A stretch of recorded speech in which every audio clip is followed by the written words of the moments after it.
किसी ने बहुत ही कमाल की बात कही है कि कोशिश करने से हर मुश्किल काम भी आसान हो जाता है। हेलो दोस्तों, मैं शत्रुघ्न माली के साथ आप देख रहे हो एसएमडी मोटिवेशन। तो चलिए सुनते हैं एक छोटी सी मोटिवेशनल कहानी। एक बार की बात है कि एक गांव में 3 लोगों का एक छोटा सा परिवार रहता था, जिसमें 10 साल की लड़की और 7 साल का उसका छोटा भाई और उनके पिता रहते थे। दोनों बच्चे पढ़ने में बहुत ही टैलेंट थे और जब भी एग्जाम होता था तो अच्छे नंबर से पास होते थे। दोनों भाई बहन में एक बहुत ही अच्छा प्यार था। अब उन लोगों की मां नहीं थी, जिसके कारण घर का सारा काम उनके पिता को ही करना पड़ता था। अब बेटी जो 10 साल की हो गई थी तो पिता के काम में कभी कभार हाथ बटा देती थी और साथ में अपने छोटे भाई का भी पूरी अच्छी तरह से ध्यान रखती थी। वो दोनों साथ में पढ़ने जाते थे और साथ ही में आते थे। जिस दिन उनका एग्जाम का रिजल्ट आता था, उस दिन वो दोनों खुशी से झूमते हुए आकर अपने पिता को रिजल्ट दिखाते थे। ये देखकर उनके पिता भी बहुत खुश हो जाते थे।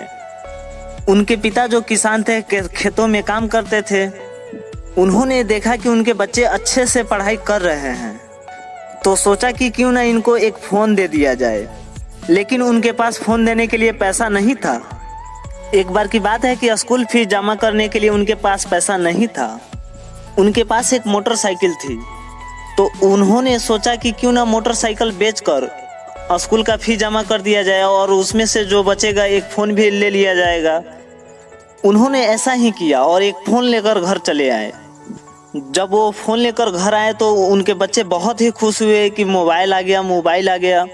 उन्होंने मोबाइल अपने बेटी को दे दिया और बोला कि इस मोबाइल को अच्छे कामों में इस्तेमाल करना। आजकल ऑनलाइन पढ़ाई हो रहा है, उस तरह से तुम पढ़ना। जब उनके लड़की के हाथ में मोबाइल चला गया तो वह पढ़ाई से ज़्यादा मोबाइल में ध्यान देने लगी और वह पढ़ाई से धीरे धीरे दूर होने लगी। जिस भाई को वह अपने हाथों से खाना खिलाती थी, वह खाना खिलाना छूट गया। जिस पिता को काम करने में मदद करती थी, वह भी मदद करना छूट गया। अब वह पूरी तरह से मोबाइल में डूब चुकी थी। पहले वह रात में खाना खाने के बाद सो जाती थी, लेकिन अब 2-2 बजे तक रात में मोबाइल चलाने की आदत पड़ गई थी उसे। पहले जब वह स्कूल जाती थी तो अपने पापा को बाय बोलकर जाती थी, लेकिन अब वे बाय बोलना भी भूल गई थी। कुछ दिनों तक ऐसा ही चलता रहा और उसके बाद एग्जाम का समय आ गया। दोनों बच्चों ने एग्जाम दिया और इस बार दोनों बच्चों का नंबर अच्छा नहीं आया था। जब वह अपना रिजल्ट लाकर अपने पिता से दिखाए तो पिता भी बहुत दुखी हो गए थे। लड़की को भी बहुत ही अफसोस होने लगा अपने पिता को दुखी देखकर। उसे अफसोस होने लगा कि जो मोहल्ले वाले उसे पढ़ने में सबसे तेज समझते थे, आज वो लड़की फेल हो चुकी है। सब लोग उस पे हंसने लगे थे और पिता का सर शर्म से नीचे झुक गया था। फिर हुआ ये कि लड़की बहुत ही सोच में पड़ गई थी कि जो मोहल्ले वाले उसे अच्छी बच्ची कहते थे, आज वो सब उस पे हंसते हैं। जिस पिता के वो लाडली बेटी थी, आज उनके नज़र में गिर चुकी थी। फिर उसने अपने मन में ठान लिया कि मुझे पढ़ना है तो सिर्फ पढ़ना है, और वह उसी दिन मोबाइल अपने पिता के हाथ में दे दी और उस दिन से वह उसने पढ़ना शुरू कर दिया और वह फिर से पहले जैसी बन गई जैसे थी और अपनी जिंदगी में अपना नाम रोशन करके दिखाया।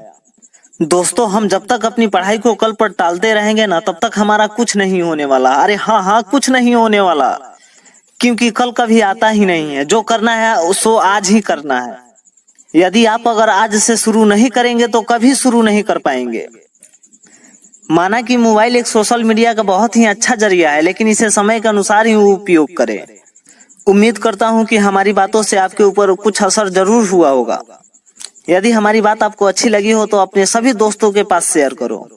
और हाँ, आप मेरे चैनल पे नए हो तो चैनल को सब्सक्राइब करो और बेल आइकन दबाओ, ताकि हमारे अगले मोटिवेशन का नोटिफिकेशन सबसे पहले आप तक पहुंचे। हमारे साथ आपको जीतने का हौसला मिलेगा और जीने की उम्मीद मिलेगी। जब भी आपको अकेलापन महसूस हो, एसएमडी मोटिवेशन को याद कर लेना।